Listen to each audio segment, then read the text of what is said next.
Hey YouTube, I'm Lucky, and today we had some actually massive news come from the TWAB this week at Bungie. They're doing some big changes when it comes to the raid releases. So previously in the past, what happened was the DLC would drop or the new season would drop, and then 3 days later on Friday morning, well, typically it's Friday morning. I guess it depends on your time zone, but in West Coast time, it would drop on Tuesday morning, the new content, and on Friday morning, the raid would drop, essentially 3 days later. And so what that turned into was 3 days of power leveling like crazy. People doing 24 hours of playing, 36 hours of playing, playing nonstop, leveling up as much as possible, getting ready for the raid to drop 3 days after the new season or the new DLC drop. But now they're changing everything with the new season, the season of opulence. The new raid is going to come out. It's coming out on June 4th, so make sure you're ready. And they're going to do things very different. And this time, instead, it's coming out on 4 p.m. Pacific Daylight Time. So if you are a different time zone, essentially what that means is it's coming out about 6 hours after reset time. So wherever you're at in the world, doesn't matter what time zone, you can adjust it to it. If you know what reset time is, it's 6 hours afterwards. So on June 4th, there will be reset and you'll have 6 hours to power level instead of 3 days. So you're not going to be able to level a ton. The recommended power for the first encounter in the raid is 715. So most likely you'll be able to get to 715 pretty easily if you started at the reset and grinded for 6 hours and then got ready for the raid. The raid would probably last, I'm assuming the raid will probably be a raid of maybe 3 to 8 hours in length.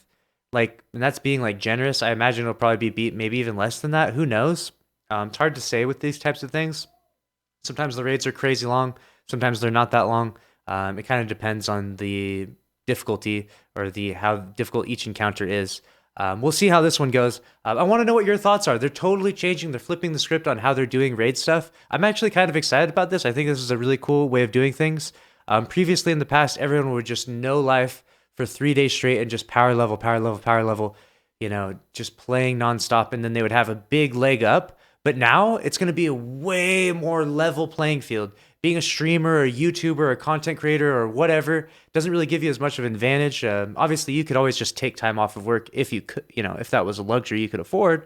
And a lot of people did that. But now it's way more of a level playing field, which is kind of exciting, kind of cool, especially when there's a championship belt on the line. For getting world's first in this raid. If you do win, you and your entire fire team will be mailed a championship belt saying you got world's first in the raid, which is a really cool thing. So far, that title is held by Redeem for Last Wish and held by Tier 1 for Scourge of the Past. And so this will be the third championship belt that will be given out in that sequence. And all the other ones were retroactively given out as well. But it'll be exciting to see which team gets world's first and stuff like that. So I want to know what your guys' thoughts are on this. They're also going to be disabling the old raids during this time period until the raid is beaten. So that way you can't stock up on keys. Essentially what people were doing is if you do the raid, the Last Wish raid, the key would drop to you, the one that you turn in at the end with all the chests. And if you had filled up your inventory, it would go to the postmaster. And so you could just stockpile them in your postmaster, because they changed it so that you can only stack 5 within your inventory. So people are kind of cheesing around the system and stuff and letting keys sit in their vault and in their postmaster and stuff.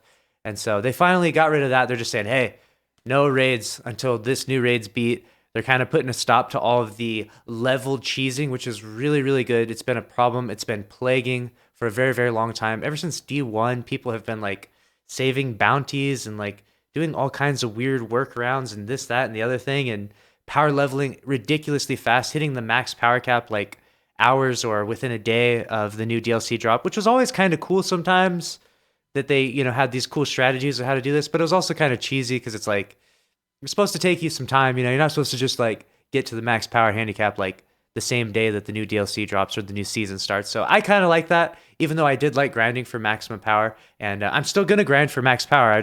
There's no more workarounds that we can see. You can't even save your prime engrams like people were doing before. People were stocking up your prime engram attunement. Essentially what you could do is, if you didn't play on a character for a really long period of time, if you were to come back to that character, you have a prime engram stockpiled, saved up, and you could just farm PvE activities or whatever, and you just get 4 or 5 prime engrams within a day.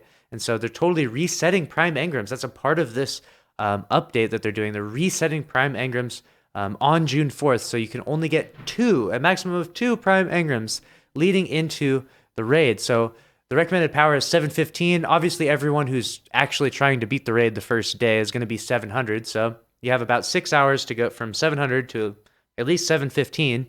And who knows how powerful the last or how difficult the last encounter is. It could be anywhere from 730 or a 740 power encounter, making it extremely difficult.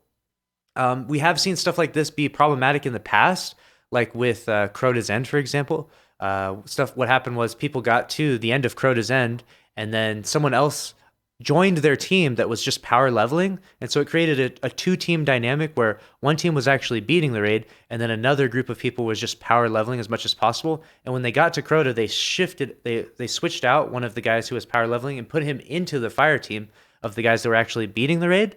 And then he was like the sword bearer, and he was actually really high level, and they were able to beat it. And that's actually how the world's first Crota was beaten.